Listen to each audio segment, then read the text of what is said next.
Bonsoir à tous, et merci d'être ici avec moi ce soir. Et si le pire mensonge que vous ayez jamais entendu venait de la bouche de la personne que vous aimez depuis près de 20 ans? Et si, un simple changement de vol révélait tout ce que vous n'étiez pas censé découvrir? J'étais sur le point de rentrer chez moi, mais ce que j'y ai trouvé m'a brisé. Abonnez-vous à la chaîne, mettez un like si cette histoire vous touche, et surtout, laissez un commentaire après l'écoute, votre avis est précieux pour moi. Je m'appelle Luc. Cela faisait 19 ans que j'étais marié à Claire. Et pourtant, ce soir-là, en marchant dans l'aéroport, quelque chose me disait que je ne la connaissais plus. J'avais dit à Claire que mon séminaire à Bordeaux se terminait plus tôt que prévu, mais que je ne pouvais pas modifier mon billet d'avion, alors je rentrerais seulement mardi soir. Elle devait venir me chercher à l'aéroport de Clermont-Ferrand vers 18h30. Elle m'avait semblé un peu surprise, presque troublée, même. Mais elle avait souri et m'avait dit qu'elle avait hâte de me revoir. Sur le moment, je n'y avais pas prêté trop d'attention. Mais en marchant seul dans cette ville, le cœur un peu serré, je me suis soudain souvenu de toutes les fois, ces derniers mois, où j'étais loin de la maison. Trop de voyages. Trop d'absences. Peut-être que je devais faire un effort. Peut-être que Claire méritait mieux. Alors, au lieu de rester une nuit de plus, j'ai décidé de rentrer. Je me suis rendu à l'aéroport, prêt à tenter ma chance pour changer de vol. Je m'attendais à des refus, à des complications. Mais non. Il y avait un vol dans 30 minutes à destination de Perpignan, un petit aéroport à 2 heures au sud de Montpellier. Je n'y avais jamais mis les pieds. Et pourtant, j'ai acheté mon billet. 1 heure plus tard, j'étais dans les airs. 3 heures après, sur le sol français. J'ai loué une voiture, estimant arriver à la maison aux alentours de minuit. J'imaginais la surprise dans les yeux de Claire. J'espérais qu'elle serait heureuse. Peut-être même qu'on rirait de cette folie romantique, de cette envie soudaine de rentrer plus tôt. J'ai décidé de ne pas l'appeler. Ce serait une surprise. Une vraie. Mais en arrivant chez nous, il y avait ce silence. Ce vide. La voiture de Claire n'était pas là. Le salon était plongé dans l'obscurité. Je suis entré, valise en main. J'ai déposé mes affaires et j'ai commencé à défaire mes vêtements. Tout semblait normal. Trop normal. Mais, où était-elle? Je me suis dit qu'il ne fallait pas imaginer le pire. J'ai pris mon téléphone et l'ai appelée. Elle a décroché au 3e appel. Sa voix était douce, presque ensommeillée. Elle m'a dit qu'elle dormait. Qu'il était bien tard. Et qu'elle serait à l'aéroport à 6 heures du matin pour venir me chercher, comme prévu. Je suis resté figé. Tu dors? Ai-je demandé. Mais tu n'es pas à la maison. Elle m'a assuré que si, qu'elle était dans notre lit. Que la ligne fixe ne fonctionnait plus, un technicien devait passer demain.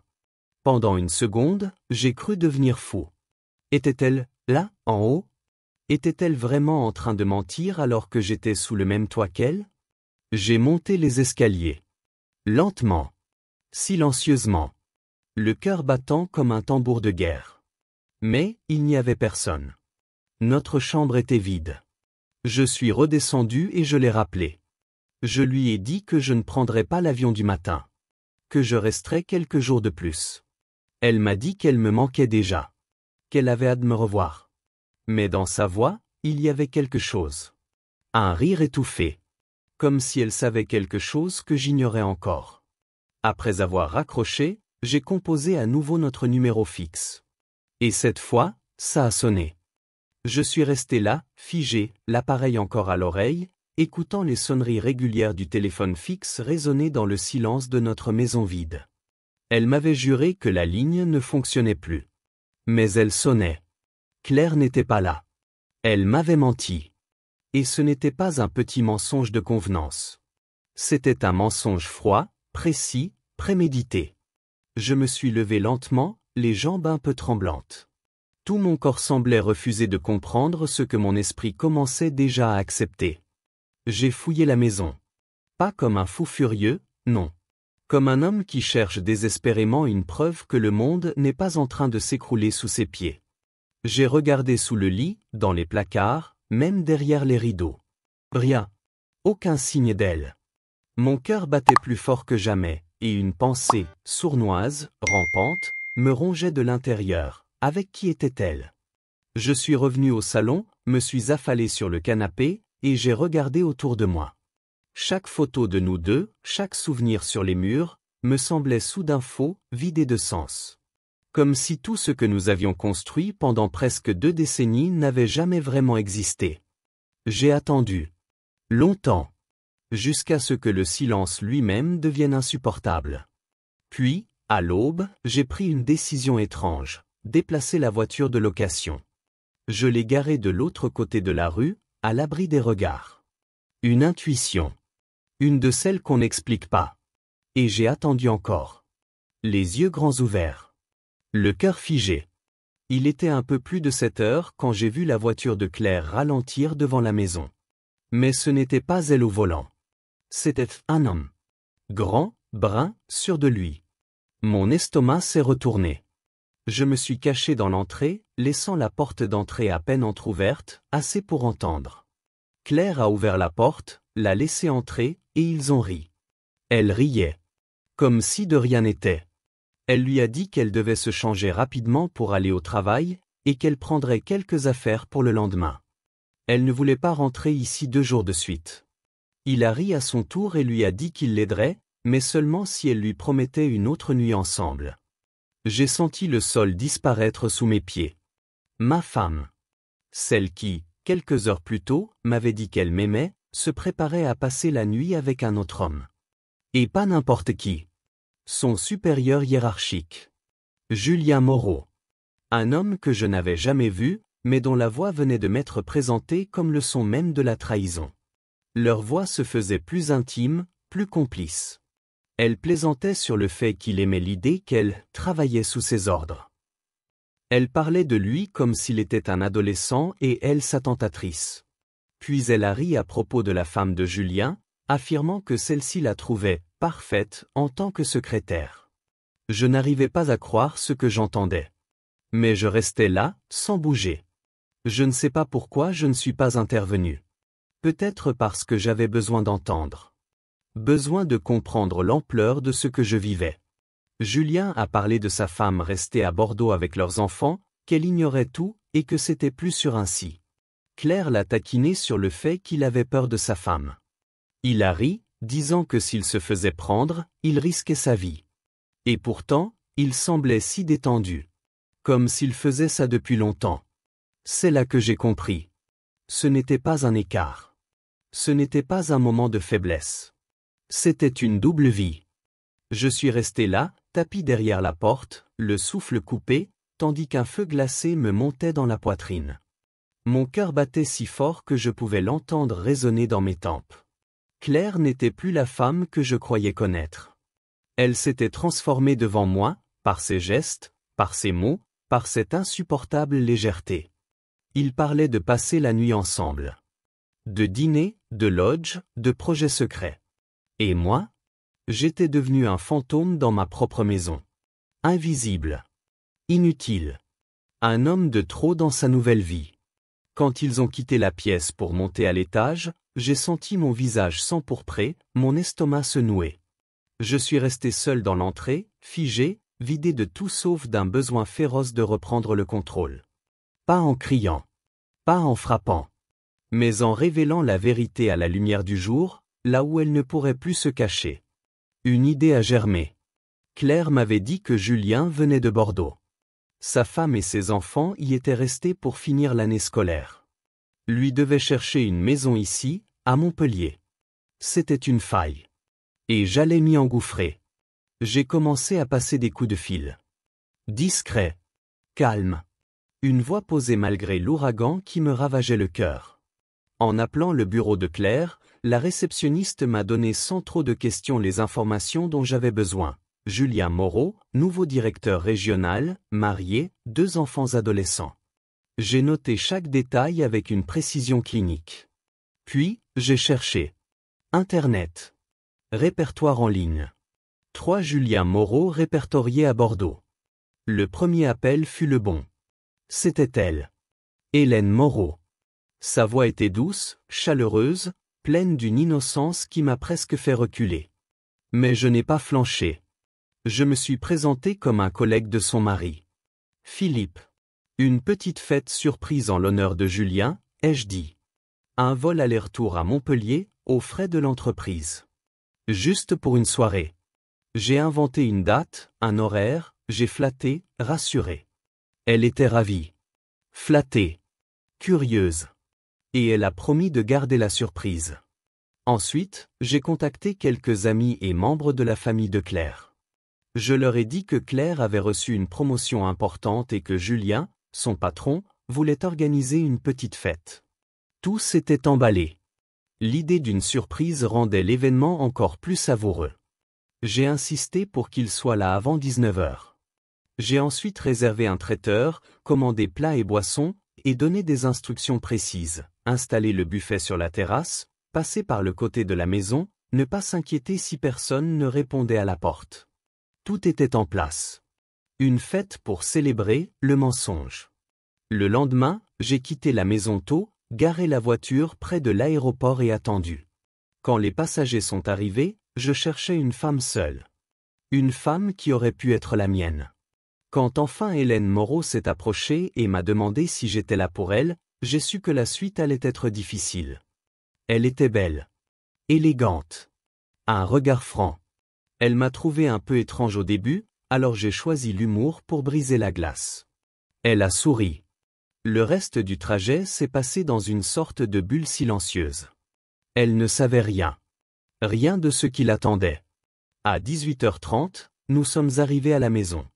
Je lui ai expliqué que la fête serait sur la terrasse. Les invités commençaient à arriver. Les traiteurs installaient les tables, les lumières, les plats. Tout était parfait. Trop parfait. À 19h30, chacun avait trouvé sa place. Tous m'avaient aidé à dissimuler leur présence. On attendait le signal. Le moment. Le basculement. Quelques minutes avant 20h, alors que je vérifiais les cordelettes des stores sur la baie vitrée menant à la terrasse, j'ai vu la voiture de Claire se garer devant la maison. Mon cœur s'est mis à tambouriner. J'ai éteint les lumières extérieures et me suis glissé derrière les rideaux épais. Tout était silencieux. Tout était suspendu. La porte d'entrée s'est ouverte. Claire riait. Julien aussi. Il semblait détendu, insouciant. Comme deux adolescents s'échappant d'un dîner de famille. Il lui a glissé qu'il avait hâte d'avoir un peu de temps rien qu'avec elle. Elle a répondu par un baiser, l'a remercié de la soirée d'hier, a murmuré qu'elle n'avait jamais été aussi vivante. J'avais l'impression d'être dans un cauchemar. Mais non. C'était bien réel. C'était mon salon. Mon fauteuil. Mon épouse. Ils ont commencé à s'embrasser, puis il l'a aidé à retirer sa robe. Elle portait uniquement un tanga. Elle a ri en le lançant à travers la pièce. Julien a plaisanté sur son enthousiasme, elle a rétorqué que c'était lui qui l'avait rendu comme ça. Ils se sont installés sur ce même fauteuil où j'avais l'habitude de lire mes journaux. Là où je m'endormais certains soirs en l'attendant. Alors, sans bruit, j'ai appuyé sur l'interrupteur. La lumière a jailli. Claire a sursauté, a plaqué ses bras contre sa poitrine. Elle a balbutié, « Luc ? Mais, que fais-tu là ?» Sa question m'a semblé dérisoire. Je suis resté calme. Froid. Distant. C'est ma maison, Claire. Tu l'avais oublié ? Mon nom est encore sur l'acte de propriété. Julien s'est levé d'un bond, son pantalon à moitié baissé. Il a bredouillé quelque chose d'incompréhensible. Je lui ai proposé un verre, avec un calme presque absurde. J'ai vu l'horreur se peindre sur leur visage. Ils se souvenaient de cette plaisanterie qu'ils avaient faite la veille. Cette image d'un mari cocu si gentil qu'il offrirait une bière en les surprenant. Et puis, le moment fatidique. La baie vitrée s'est ouverte. Une silhouette élégante est entrée sur la terrasse. Hélène. Sa femme. Une main crispée sur son sac à main, l'autre levée, furieuse. Julien Moreau.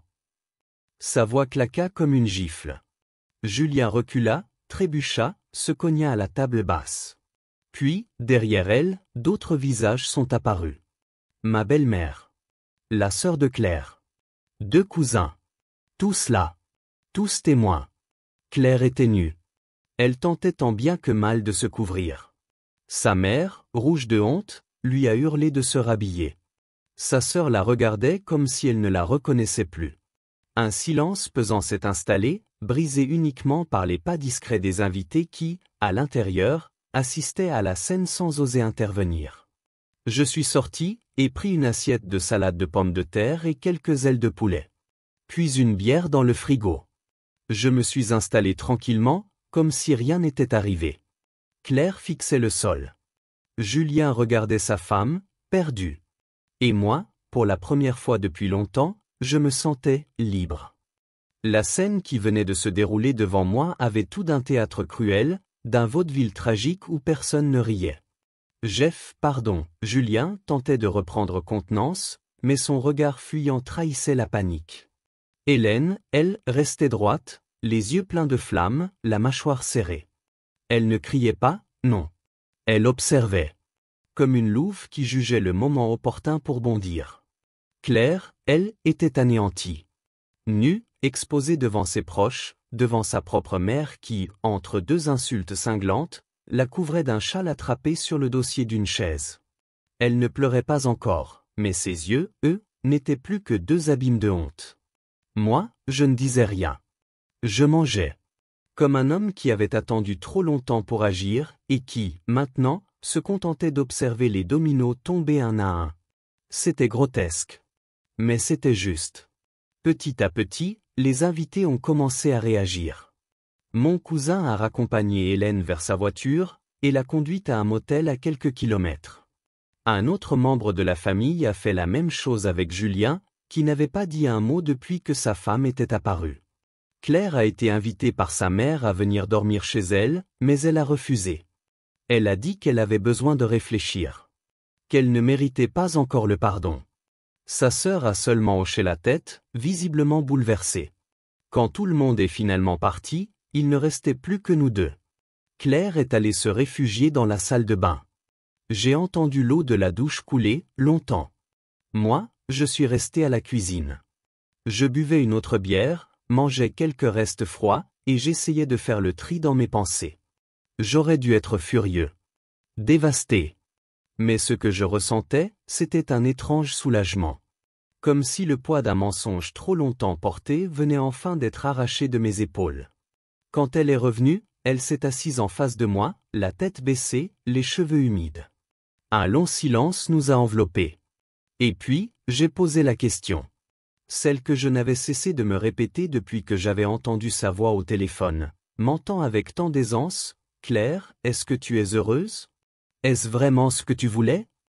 Elle a levé les yeux, et dans son regard, j'ai vu le reflet d'un naufrage.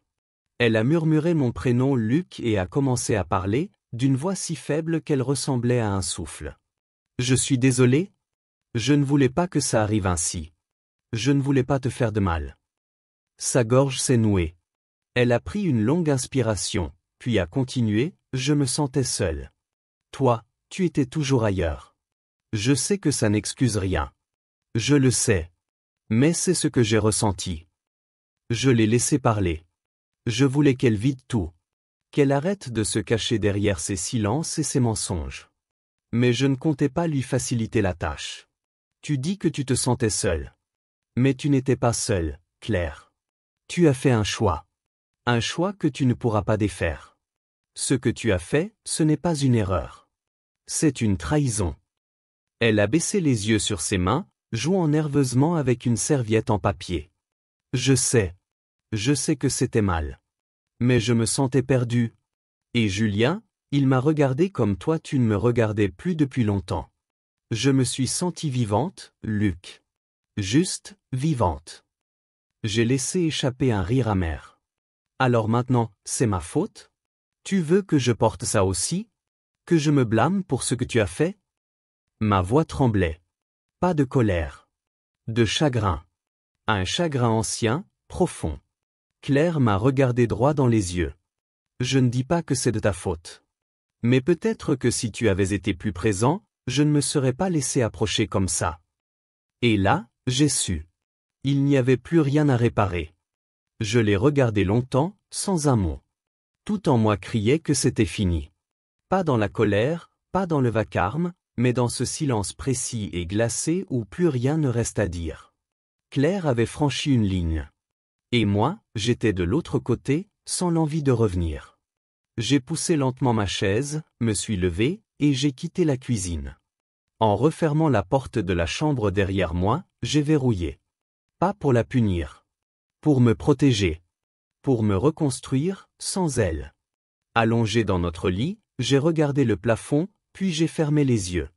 Pour la première fois depuis longtemps, j'ai senti une paix étrange m'envahir. Mon mariage était terminé, oui. Mais avec lui s'envolait aussi ce poids invisible que je portais depuis des années. Le poids de devoir faire semblant, de faire croire que tout allait bien, que l'amour survivait. Mais ce n'était plus vrai depuis longtemps. Cette nuit-là, j'ai dormi comme un homme libre. Le lendemain matin, je me suis réveillé dans une maison silencieuse. Le soleil filtrait à travers les rideaux, le café coulait dans la machine, et Claire était toujours enfermée dans la salle de bain. Je ne me suis pas précipité pour lui parler. Je savais déjà ce que je devais faire. Nous n'avions plus rien à sauver. Notre histoire avait pris fin, là, sur cette terrasse, sous les regards silencieux de ceux qui nous connaissaient depuis des années. Lorsqu'elle est enfin sortie, elle s'est assise face à moi, les yeux rouges, le visage pâle, comme effacé. Elle a tenté de parler, mais les mots se sont échappés sous forme d'un souffle brisé. « Luc, je suis désolé. Je sais que je t'ai blessé. Je sais que rien de ce que je dirai ne changera cela. Mais je veux que tu saches que tu as toujours compté pour moi. » Je l'ai écoutée. Pas pour la consoler, pas pour la comprendre. Mais pour que moi aussi, je puisse tourner la page avec dignité. Je crois, Claire. Mais ce qui est fait est fait. Il n'y a plus de retour possible. Elle a hoché la tête, lentement, incapable de retenir ses larmes. Je lui ai annoncé calmement qu'il fallait divorcer. Que nous devions mettre fin à cette mascarade. Nous allions discuter des biens, de la maison, de la suite. Mais ce ne serait pas un combat. Juste une libération pour tous les deux. Elle n'a pas protesté. Elle a simplement acquiescé, comme si elle attendait cette sentence depuis longtemps. Je lui ai proposé de partir quelques jours chez sa mère, pour qu'on ait chacun l'espace nécessaire. Elle m'a regardé avec un mélange de gratitude et de douleur, puis est montée faire sa valise. Quand elle est redescendue, elle s'est arrêtée un instant à la porte. Elle voulait dire quelque chose, je le voyais, mais aucun mot n'est sorti. Elle est partie sans se retourner. Et je ne l'ai pas suivie. Je suis resté là, dans cette maison silencieuse, à ranger les restes de la fête. À nettoyer les verres, à jeter les nappes. Et quand tout fut en ordre, j'ai réalisé que pour la première fois depuis longtemps, le silence ne me pesait plus. Il m'apaisait. Dans les jours qui ont suivi, j'ai contacté un avocat, dressé une liste de tout ce qu'il y avait à régler. Nous avons échangé par SMS, de manière polie, presque mécanique. Elle vivait chez sa mère, moi ici, dans ce qu'on appelait jadis notre foyer. Puis, les semaines ont passé. Et peu à peu, j'ai appris à apprivoiser cette nouvelle vie. Le calme. La liberté. La solitude choisie. Un soir, assis sur la terrasse, la même où tout s'était effondré, j'ai regardé le ciel s'assombrir doucement. Il y avait encore des choses à réparer, c'est vrai. Mais je savais désormais que j'y arriverais. Que tout irait bien. J'avais survécu à la pire nuit de ma vie. Et quelque part, dans les fissures de cette douleur, une lumière commençait à filtrer. Quelques mois plus tard, la procédure de divorce fut finalisée. Claire et moi avons pris des chemins différents. J'ai commencé à sortir de nouveau. D'abord avec prudence. Puis, j'ai rencontré quelqu'un. Pas un grand coup de foudre. Mais un regard sincère, une voix apaisante, une promesse timide. Et c'était suffisant. Pour recommencer. Pour vivre à nouveau. Et parfois, quand je repense à cette nuit, cette fameuse nuit où tout a basculé, je me dis que, malgré la douleur, c'était peut-être nécessaire. Parfois, la vie doit s'effondrer pour nous libérer. Pour nous permettre de redevenir nous-mêmes. Et ce soir-là, sur ma terrasse, avec une bière à la main et le cœur léger, j'ai compris que j'étais enfin libre. Prêt pour ce qui viendrait ensuite. Merci d'avoir pris le temps d'écouter cette histoire jusqu'à la fin. Si elle vous a ému, surpris ou même bouleversé, N'hésitez pas à nous le faire savoir en commentaire. Vos retours sont essentiels et nous permettent de continuer à partager des récits toujours plus proches de la réalité. Si ce type de contenu vous intéresse, pensez à vous abonner, à cliquer sur j'aime et à activer la cloche pour être averti dès la publication des prochaines vidéos. De nombreuses autres histoires vraies, touchantes et parfois choquantes vous attendent. À très bientôt pour un nouveau récit.